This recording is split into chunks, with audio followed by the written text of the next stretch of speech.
G major scale. So this scale uses the exact same fingers that we did for C, but it starts on G, and we have one sharp, which is an F sharp.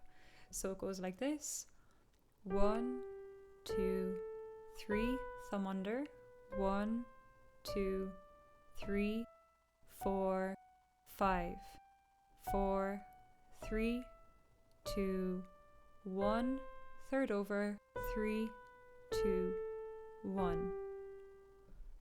1, 2, 3, 1, 2, 3, 4, 5, 4, 3, 2, 1, 3, 2, 1.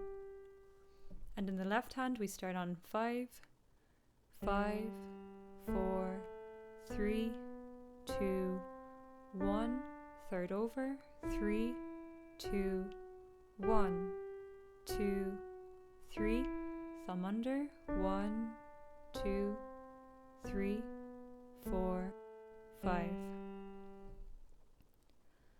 5, 4, 3, 2, 1, 3, 2, 1, 2, 3, 1, 2, 3, 4, 5.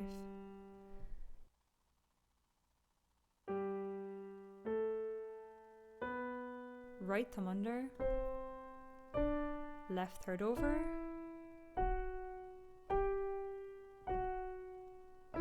left thumb under, right 3 over.